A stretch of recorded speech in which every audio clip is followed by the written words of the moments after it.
Hello everybody and welcome back to the very first match reaction of the 2021-22 season, and as you can tell we are in very different surroundings. That is because I am on a family holiday, but we are here anyway to go through today's match, which ended at the Valley. Charlton Athletic 0, Sheffield Wednesday 0. The first game of the season ends in a goalless stalemate. Not a classic by any stretch of the imagination. Overall, a very, very scrappy, cagey affair. Not a lot of end products from either team. Only one shot on target in the entire game, and that came from Sheffield Wednesday. And even then, I'm struggling to recall the shot on target that Wednesday had.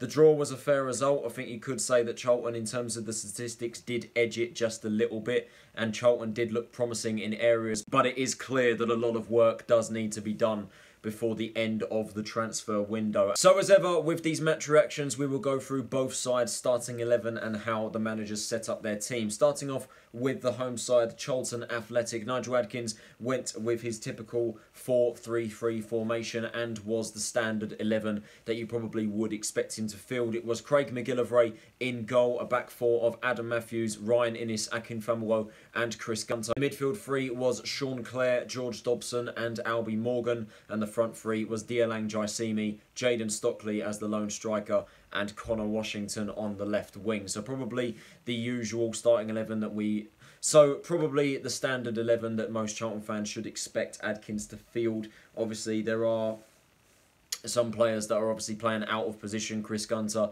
being the main one, being obviously at left back instead of right back due to Ben Purrington's injury. And then also Conor Washington, who is having to fill in the left wing position, because as we know, Adkins does like to play a 4-3-3 formation, but we've had to lob Washington on the left wing because we don't actually have another senior winger. Sheffield Wednesday starting 11. Darren Moore, according to the app that I use, also played a 4-3-3, but that may be different, where they went with Bailey Peacock-Farrell in goal, a back four of Jack Hunt, Dominic Iorfa, Sam Hutchinson and Liam Palmer. The middle three was Dennis Adeniran, Lewis Wing and Barry Bannon, and the front three was Andre Green, Callum Patterson as the lone striker and Jayden Brown. I took a look at that midfield three, Adeniran, Wing and Bannon, and just thought, yeah, the midfield battle is going to be very interesting in this game. But yeah, obviously it was never going to be an easy game anyway, but that starting 11, Darren Moore, you know, he certainly put a decent starting 11 out, and of course the bench was also packed with a lot of good options. So if I'm being completely honest with you here, the first half, there is basically nothing to talk about. There was absolutely nothing that really happened. I think the main thing that is worth talking about, though, is the injury to Callum Patterson, the Sheffield Wednesday striker. Literally 7 or 8 minutes in, he was trying to defend a corner. I think he went up for the header alongside Stockley and came off worse from the challenge. And it did look quite bad and quite serious, to be honest with you. It did not look good whatsoever. You can tell that it doesn't look good when the Charlton team are signalling for our physios to come over and help him out. It was both sets of the medical teams that were helping Patterson out, so you can tell straight away that something definitely was not good from that. And of course Patterson was stretchered off after about 8 minutes of treatment, so it definitely did not look good whatsoever. Some reports have said that Patterson was conscious when he was stretchered off the pitch, which of course is a very, very good sign, and I do wish Patterson all the best in his recovery, wish him a speedy recovery. There's not a lot of chances going forward. It was a very scrappy affair. I think both teams defensively were able to snuff each other out. Neither keeper, Bailey Peacock-Farrell or Craig MacGillivray, were really tested. I think the only decent opportunity within that first half came from Jayden Stockley. A free kick on the right-hand side of the pitch was swung in. Stockley managed to get away from his man really, really well. Won a header, basically a free header, but put it wide. Really, from a free header, you should be doing a lot better than that. But yeah, other than that opportunity, there really was not a lot to talk about.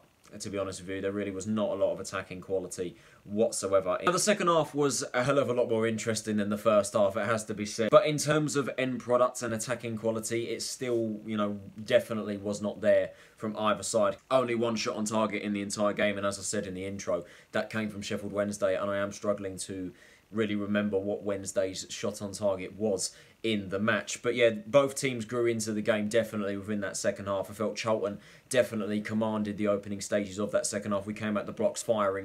We were trying to get that goal early in that second half, and we really should have done, you know, with the fiery start that we had. But again, we just couldn't put our chances away. In terms of our chances, I think the best opportunities in that second half came through Albie Morgan. He had two really, really good opportunities that really, for a player that is wearing the number 10 this season, should be doing a hell of a lot better from, it has to be said. I think one of them was from Clare, got put through brilliantly on the right-hand side. I think it was Dobson that played the ball into him. Clare was onside, absolutely fantastic run from him.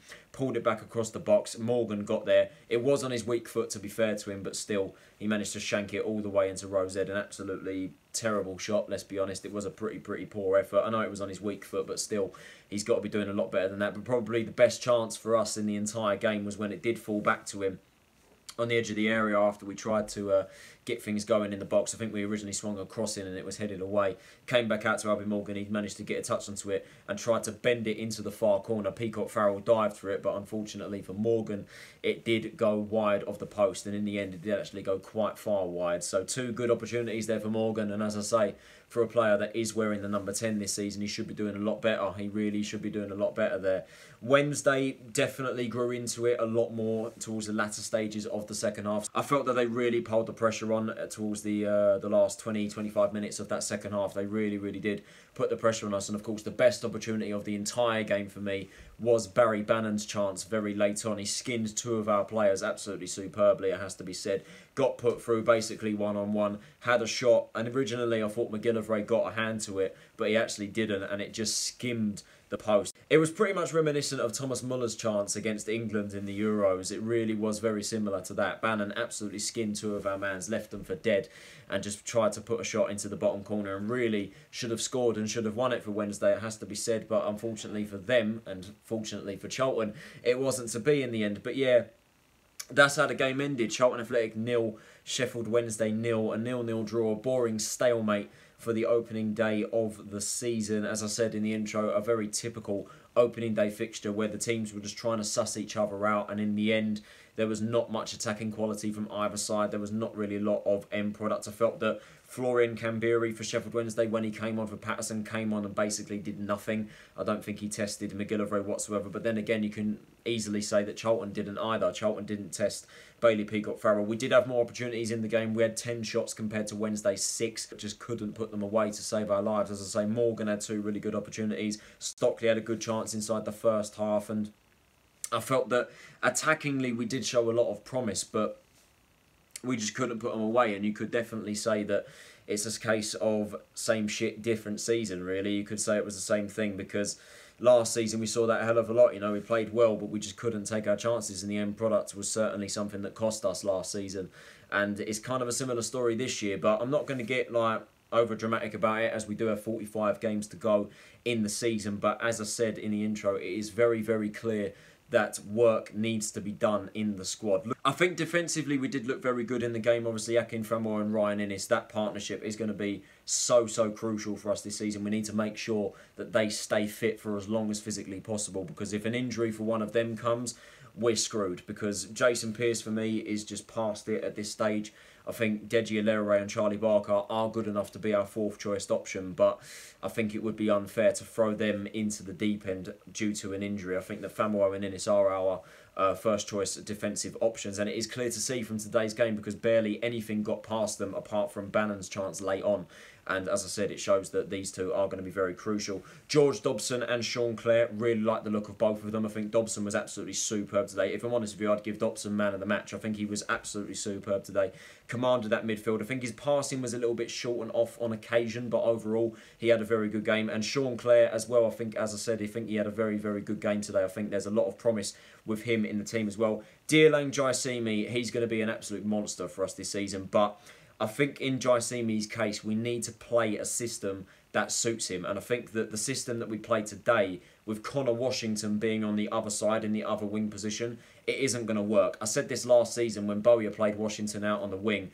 It doesn't work, because Washington is a striker. He does not belong out wide. You put him there, and there's basically no point in him even being on the pitch. I felt that Washington did have a decent game, but I think on occasion we got the ball a lot more to Washington in the attacking third, and he did play more of a striker.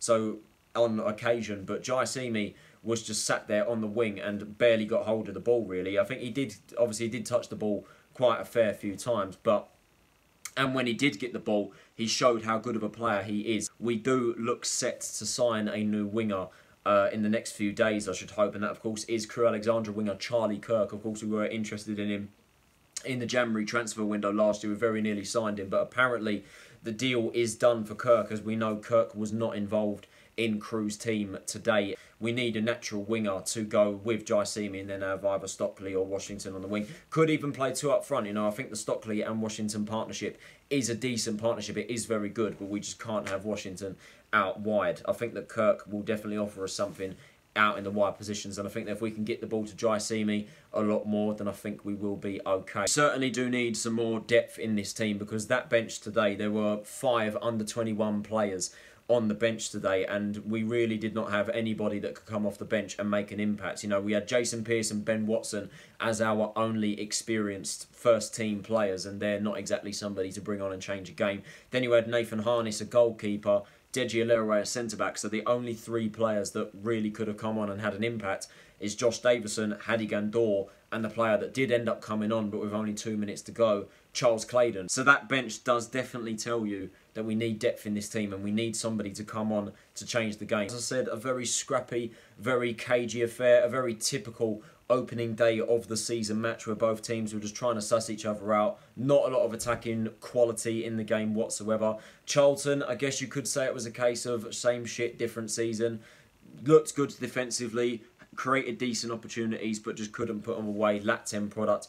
There is a lot of promise within this side, I will say that. The fact that we did match a team that definitely will be up there this season in Sheffield Wednesday is certainly promising signs. Ryan, Inniss and Famewo were outstanding. Dobson and Clare were absolutely superb as well. Jaiyesimi is going to be an animal this season, provided that we can give him the ball. I think the Washington and Stockley partnership is very good, but I think Washington out on the wing is wasted. We need to find somebody that can play out on the wing, and then we can try and find a system that, you know, benefits all of these players together, which obviously is going to be tough. In terms of weaknesses, we do need to bring in a new left-back. Obviously, Gunter can't play the full season at left-back. We need a wide man, as I say. Albie Morgan, as much as I love him, he was quite frustrating today because he had 2 very good opportunities and really should have put them away. As I say, for a player that is wearing the number 10 this season, he's got to do a lot better. And I think that this season, there is a lot of pressure on Morgan's shoulders to deliver. I am confident that he will, but I think he needs to be doing a lot better from those areas, and he needs to work on his finishing. So 1 game down, 45 to go, still a long season ahead, and I am still fairly confident going into this season. So that is it for today's match reaction, guys. I hope you guys did enjoy it. If you did, can you possibly leave a like, subscribe if you're new around here, and turn on those post notifications so you're notified of when I post. What do you guys think of the game? Let me know in the comments below. Thank you for watching this video, guys. This has been Tyler Roninson. Have a nice day, and I will see you all in the next video. Take it easy, stay safe, and I'll see you all then.